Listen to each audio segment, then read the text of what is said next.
Collective lesson of the week: the internet is dramatic. It's okay to reinvent yourself like a phoenix, and don't ever park your car anywhere in the city of Atlanta. Nowhere is safe.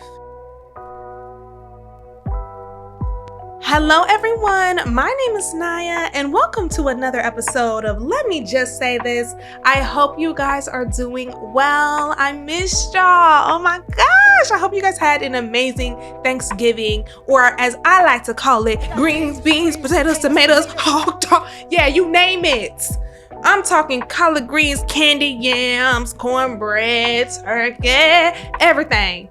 That's really all I really care about. I don't know very many people who celebrate Thanksgiving for like the historical context, but I just want to let you know that me and mine over here, we're just here for the food and the party and the drink and the turn up in the congregation of the people. I'm just here to fellowship with my people and eat good, okay? And I really hope that y'all were able to fellowship and eat good as well. And that brings me to any newbies. Hello, hey, hi, welcome to the vibe, welcome to the tribe. Go ahead and subscribe because you are going to love it here. I pinky promise. And if you're watching, hello, hey, you see me? I see you. You look good, girl. Me too. Girl, when I tell you the next two episodes are a little bit more serious, so today we're gonna have a good old kiki and a haha because today, babe, we're talking three main things, okay? One, the candy yams war that I started on TikTok. We're gonna get into that. We're also gonna get into Atlanta and the thievery and the tomfoolery that's going on and why I don't appreciate it with a little bit of city comparison. They're not gonna like me for that, but it is what it is. And lastly, girl, we are talking B. Simone and her rebrand. My girl is going by her government name and people are so mad about it. And you know what? I get it, but also I don't. So we're gonna talk about that, and I really hope you guys enjoy this episode. So let's go ahead and get right on into it. Actually, girl, hold the presses. Before we get into that, let me remind you to go grab your tea. Go grab your tea. It's tea time. It's tea time. And y'all know I'm back with my thanks for the trauma tea mug. Because a bitch is still traumatized. Turning 27 traumatized the hell out of me. We're gonna talk about that when we get into, you know, the Thanksgiving topic. But girl, grab your tea. And let me put you on too. When you go to grab your tea, put a reminder to go up there to the Costco and get you some of that Kirkland all butter pound cake. If there is one thing they're gonna do up there at the Costco, it's make delicious baked goods. Go get you some of this pound cake. This Kirkland brand pound cake can probably beat your granny's pound cake. I'm not gonna lie, this pound cake's so damn good. Don't say I didn't put you on. Go get you some. Where do I start, honey? Where do I start with Thanksgiving? I guess I kind of skirted past the fact that I'm 27. I'm 27. I'm 27. You're welcome. Good Poom Poom girl is 27. Girl, yes, you're welcome. Type Poom Poom girl has turned 27. We're in a new era. And I'm very excited about that for me. I had a ball. My birthday was November 23rd for the girls in the back who don't know. Happy birthday to me, the baddest alive. I want to remind y'all, I'm number 2 right after Beyonce. And when she go, I'm number 1, ho. The threshold from 26 to 27 was great, girl. I had a ball, had a blast, okay? They had me out in Bulldogs, baby. That's how you know I had a blast. Girl, they had me in a driverless Uber. There's literally nobody driving the fucking car. Yeah. This shit is AI, bitch. Yeah. I'm scared, but I'm also having the time of my life because I'm drunk and I don't know what to do. It's my birthday. I'll say this, that Uber driverless got us there safer than any Atlanta driver could have ever. God bless. Girl, I was so tore up in that motherfucking Uber. God bless. God bless my cousin Jeffrey too, who showed me an amazing time for my birthday weekend. But honey, once we pass that threshold from 26 to 27, the realities and the struggles and the annoyingness of adulthood came rushing back at me, girl. Like real fast, real bad, like a high-speed train, honey. Because my first week of 27-year-old Naya, we're going to get into the thievery that's going on in Atlanta. But yes, somebody broke into my car the day after my birthday. Handling that was just, ew. Yuck. Yeah, handling that was just the worst experience ever. And then Thanksgiving came up and I was like, you know what? Actually, girl, I'm going to be grown because I'm 27 now. It's time for me to make my first Thanksgiving meal. And I would like to say, I'm going to pat myself on the back and say that I did that. I really did that. If you're watching on the YouTube channel, you are currently looking at my pot of greens. God bless you. Yeah, I did my big one with Thanksgiving and it was so fun. It was so great. But another thing that I did on Thanksgiving, girl, was start a war on TikTok. And I didn't even mean to. I didn't even mean to. Let me show y'all this TikTok video. Y'all, white people are discovering the Thanksgiving foods that black people make for like literally any special occasion or holiday. I just saw a man post a video of maple glazed sweet potatoes talking about, I made this last year and it went viral. So if you want to make it and bring it to Friendsgiving, bitch, these is candy yams. These is whitewashed candy yams. We are too close to Thanksgiving for y'all to be doing this shit. Please. Please stop. I don't even know how many comments this particular TikTok has. And I have a second TikTok. If you want to see the series and the trilogy of the Candy Yam War on TikTok, go follow my TikTok and go watch that. Everything's in the description. But child, when I tell you, I had several people up in arms. The white people was coming out the woodwork. The girls was arguing over some girl named Teeny's mac and cheese or Tiny, whatever her name is. I don't know. It was a lot going on. And the Candy Yam Wars like commenced for a couple days. It's ongoing, actually. I think the war is being won by the blacks. However, the girls are still up until today, which is, what is this? Tuesday, December 2nd, are still arguing over who originated the candy yams. And I'm here to tell you, first and foremost, Black American people. That's just that. That's it. That's it. That's all. Kiss my ass if you don't agree. I'm really so sick of getting on the internet and debating Black American culture with people who are uncultured. Because how are you going to tell me what my culture is, bitch? You don't even go here. How are you going to hate from outside the club? All the non-blacks to the back. Please. Oh, especially this year. Everything we've seen this year from the non-blacks and how they contributed to the current state of the union, I really don't have nothing for y'all. Actually, like real life, when we say get to the back, very respectfully get back there. Because y'all have proven that we can't trust you motherfuckers. Y'all have, I don't know what type of redemption arc y'all finna be on, but please, do not get in my comments talking about where candy yams originated. You got people in my comments talking about it's not actually yams, it's sweet potatoes. Now, see, if you were black, you would know that. But bitch, you sound like you in black people's business and you shouldn't be. Butt out, okay?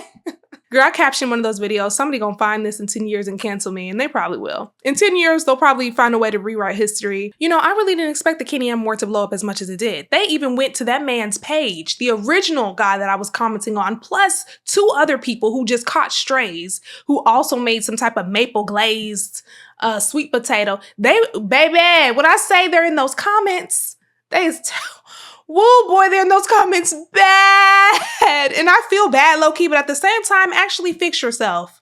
Actually fix yourself. It is what it is. Play stupid games, win stupid prizes. Na boo boo.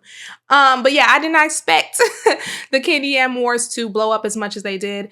And you know what? I'm just happy that there are people who are also enthusiastic about candy yams in the same way that I am. Those of y'all who don't like y'all food to touch and don't like y'all sides mixing together, what do y'all do during the holidays? Like, real question. Because you mean to tell me you not getting a spoonful of baked macaroni and cheese and candy yams and collard greens all on the same utensil?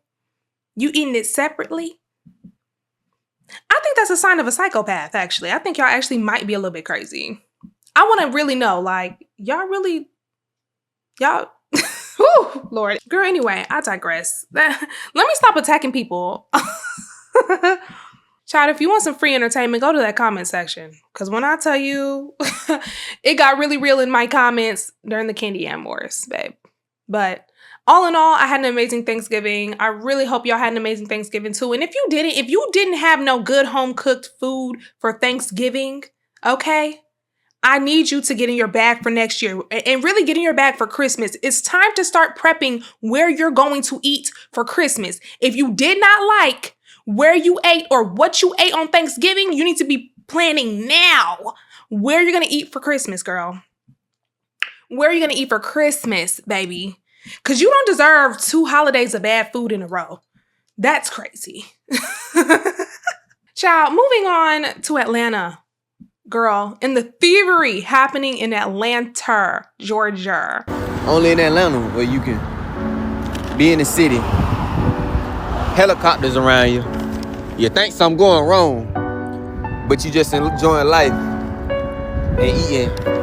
Oh, we in a straight GTA server. Straight GTA server. Y'all think this shit a game? I guess I was really just 27 and a day old when I learned that these motherfuckers is breaking into cars left and right. And personally, I didn't concern myself with it because well, maybe you don't know. I don't live in Atlanta, baby.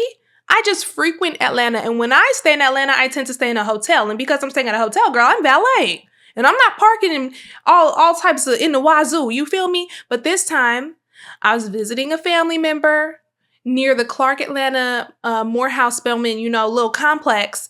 And, I just didn't expect it to happen, girl.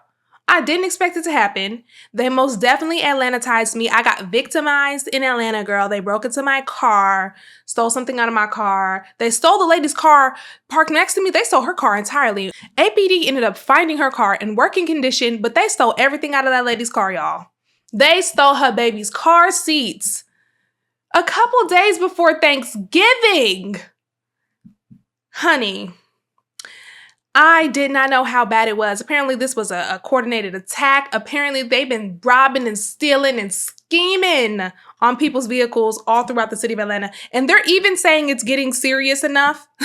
And this is not my wording, okay? Somebody said it's so serious that they're even doing it in Buckhead now, which I think is funny because as a person who frequents Buckhead, Buckhead is like ghetto adjacent. Buckhead is nice-ish. But you realize too that Buckhead has its own little sprinkles of ghetto shit. You know what I'm saying? So it's not surprising that niggas is over there robbing and breaking into people's cars too, baby.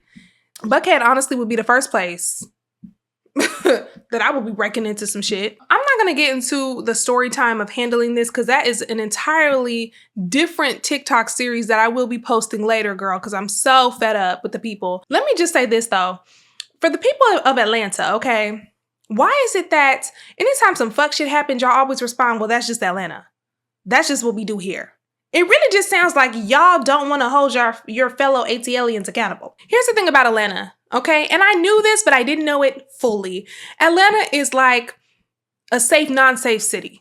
Like most of the time, you're probably not that safe, like really. But sometimes you are. And I really think that's because a lot of people consider outer Atlanta to be Atlanta, but that's not. If you are in Atlanta proper, anywhere near downtown, you have like a 75% chance of some bad shit happening.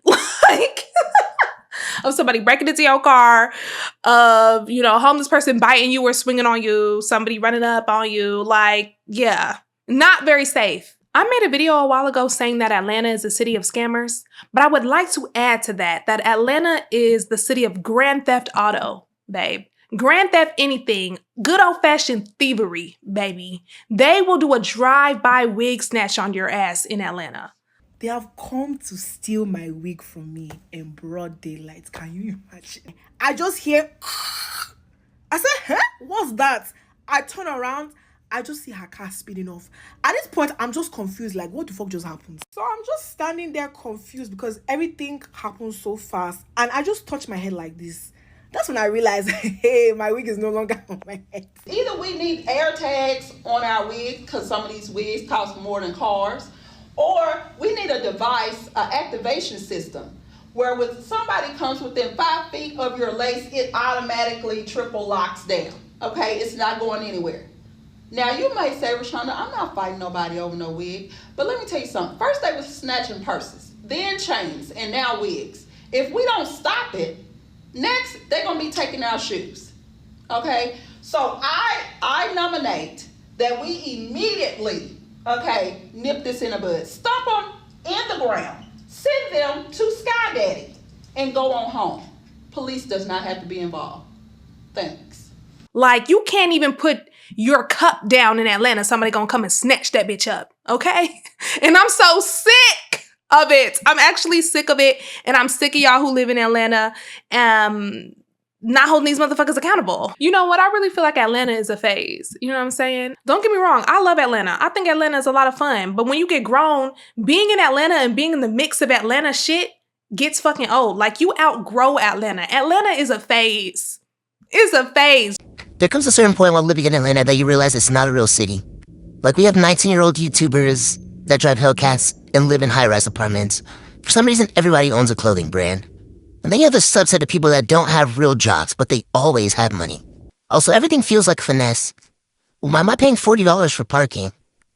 One meal and one drink is always $80 for some reason. You go there for events and destination shit and a onesie-twosie brunch and like some nightlife, and then you take your ass back to the burbs. Babe, I'm not trying to live over here. I'm not really trying to stay over here. I'm not trying to park over here. I don't want to raise no kids over here. No. And I know the girls, y'all gonna eat me up because y'all really love y'all city, rep y'all city, but I don't give a damn. I'm not from there. And if we're talking about places to go for a good old black time, for a good old black experience, DC eats up Atlanta every time. DC trumps Atlanta in a lot of ways, actually. Like, for black folk, I think DC is actually chef's kiss. Also, what they're not going to tell you is that DC money and Atlanta money are not the same funds, baby. DC money is real currency. Atlanta money be monopoly money, baby. I'm telling you right now, the people in DC who have money, like, they real life have money. Like, real life. And not like you don't know how they got it money. This is government sector. This is big tech money. Okay? And there's a lot of different money in Atlanta, but there's also a lot of tomfoolery money and scammery money and, just like I said, monopoly money. Monopoly money. And it shows. I think it just shows in, like, the atmospheres and how it is in each city when you go out. It's very clear. That's enough of me talking about Atlanta. They're going to eat me up. I love Georgia. Don't get me wrong. I'm a certified Georgia peach. And I will be moving closer to Atlanta, but not in Atlanta. Girl, B Simone is trending again, honey. And as I went to look for the TikTok to figure out how to pronounce this girl's name, because she's now going by her government name. And that's what we were going to initially talk about. We're still going to touch on that and her rebrand and her re-edit. But bitch, apparently she's also trending because she said she would take $1 trillion over talking to Jesus, and the girls are mad. Honestly, B Simone is like the soundbite queen. It don't matter, a live, a podcast episode, she gonna say something in there and the people gonna run with that shit. And they're gonna be upset. They're gonna be up in arms. She's trending right now for some shit. And it's not even, this is 23 hours old, girl. Let's get into a few of these TikToks and then I'm gonna get my commentary. I don't know who the fuck Braylon Greenfield is, but B Simone done tricked her into giving her password for her TikTok, and she's over there dancing and eating sushi. I thought she was doing baptisms and stuff. What are we doing? Is this another rebrand? Would you rather have $1 trillion or would you rather have 10 minutes with Jesus? I said I would rather have $1 trillion because I feel like God left his word. He left the Bible. There's nothing that he is going to tell me probably in those 10 minutes that isn't already in his word. And secondly, if you have a relationship with him, he can talk to you now. Of course, you know, the Christian community was not happy with that. And here's the comments that they had to say. Now, somebody by the name of John 3:16 said, "Man, please, if I get 10 minutes with Jesus, I'm going to hope that he takes me with him. Forget the money and this world." Somebody by the name of Stone God said, "I'm taking the 10 minutes with Jesus. I don't have 10 trillion right now, and life's not that bad, so F it." Somebody by the name of Ken said, "Take the trillion, then he takes your life," I'm assuming Jesus, "the next day, and then sends you to the everlasting pits of fire. Test failed, and money is useless." Y'all, they tearing her up in the comments. I told you cannot play with those Christian people. You can't play with them, Simone. I don't know why you thought you was going to play with them this long. I'm not entirely sure if this was some sort of social experiment to test the waters, but you clearly failed. Do not play with those people and their leader. You about to get dragged by the Christian community all weekend. Hope you got your ties in order. This sounds like that dumb ass motherfucking Jay-Z conversation y'all were having when nigga was like, "Oh, I'm gonna take this lunch meeting with Jay-Z and get all this game." You were in school for 12 years and left with nothing. You gonna become Mark Zuckerberg in motherfucking 60 minutes? You have been a heathen your whole life. What God gonna do in 10 minutes? Miss Simone, like, right now is really not the time, bitch. We're going through a lot. We're just trying to make it to the end of the year. Why are you... Oh, my God. We're going to just touch very quickly on B. Simone's $1 trillion or a conversation with Jesus. B. Simone has every right to choose $1 trillion over a conversation with Jesus, okay? It's just a hypothetical. The problem arises, though, when we also take into account how Bible-toting and thumping her ass tends to be. That is just like, bitch. You had one opportunity to really, really double down and you chose not to. The whole point about it is B. Simone is human just like everybody else. And she says dumb shit just like everybody else. And she reinvents herself or goes through her adult phases of rebranding just like everybody else. And the difference is that her shit is on full screen. You know what I'm saying? There are plenty of people who would have chosen $1 trillion over 10 minutes with Jesus. But I think the thing is people can fact check B. Simone and people can really go back and look at how she's co-opted Jesus as a part of her brand in a way that... yeah, it hasn't been going that well. It hasn't been aging very well for her, honestly.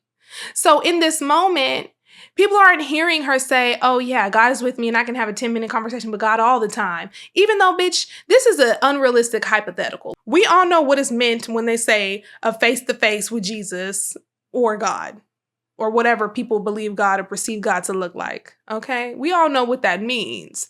But I think she wanted to justify her choice by being like, well, I'm with God all the time because I speak to Christ always. Whatever, bitch. We all know you need the money. I need the money too. Let me shut up.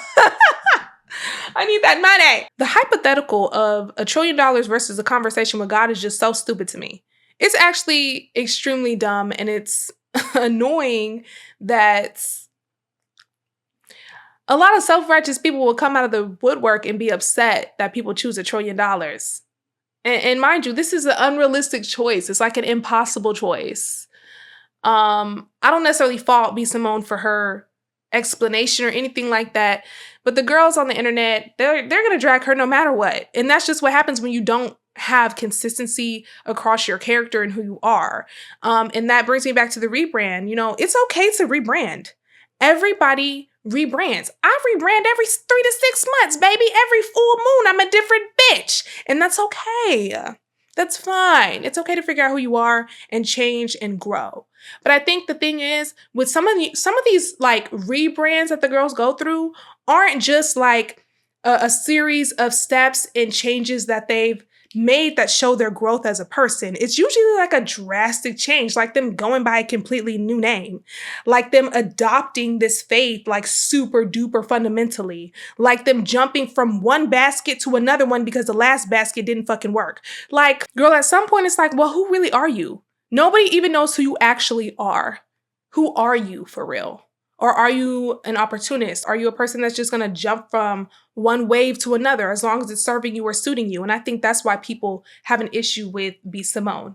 And also just the way that she's gone about things from her character arc has been so crazy. I'm not going to hold you. Like, B. Simone went from you're my boyfriend to I manifested my man to our Father who art in heaven, hallowed be thy name, to I love my man in Jesus' name, to my name's Braylon and I'm eating sushi, and the girls just don't like it. The girls don't like the fact that you keep switching up, bitch. And honestly, what do we expect from the girl? Isn't she in her 20s? You go through 17,000 changes in your 20s. What I really fault B. Simone for is not changing or rebranding. It's what she does when she's in the midst of the rebrand and how she chooses to handle people and things in a way like they're so like on the surface, like from what the public could see, in a way that it's like easily disposable. You know what I'm saying? Or easily like, or it's easier to condemn things. You know, it's easier to judge people. It's easier to be like, oh, that's no longer serving me, or I don't do that anymore. Honestly, B. Simone is the queen of the rebrand, and really and truly, a lot of people gonna drag her for it, but I feel like a lot of people could also take a page out of her motherfucking book. Maybe you do need to change your name, bitch. Maybe it is time to like stop doing that old shit and jump into something new entirely. Change your entire personality. Maybe you do need that. Like, it's okay. I've taken you guys on my journey and my rebrand and my little changes throughout this whole time. And I would like to think that I haven't drastically changed up shit around myself, or I haven't drastically been like, okay, yeah, actually now I don't fuck with tea no more, so y'all shouldn't drink tea no more. That's some type of shit B Simone would do. That was a rant and a ramble. I really hope it was entertaining though. Between the Candy Yam Olympics, to the Gotham City side of Atlanta, to B Simone railing grief for whoever she is and whoever she wants to be today, girl. This week and this past like 2 weeks have been very eventful, and I think that is the break we needed. Thanksgiving was the break that we all needed from the like chaos of the world, and I really appreciate that. Actually, I really appreciate that. I feel like December, they said something about the retrograde is not in the microwave no more, but it's going into a new hard drive. I don't know. Anyway, girl, they said the retrograde is in a new planet or something. I don't know, but whatever it was, I feel like it's over. I feel like December's going okay, but it's only December 2nd. Girl, I just want to make it to the end of the year. Oh my God, 2025, please, bitch. Go ahead and get the fuck on. November came by. November flew by. Thank you, Jesus. December, do your biggest one, girl. Fa la la la and all that and jingle jangle and all that other shit, but let's get the fuck on. Let's get out of here. Collective lesson of the week: the internet is dramatic. It's okay to reinvent yourself like a phoenix, and don't ever park your car anywhere in the city of Atlanta. Nowhere is safe. Thank you guys so much for tuning in. I really hope you guys enjoyed this episode and it gave you a little laughy laugh, and I will see you guys in the next one. Bye.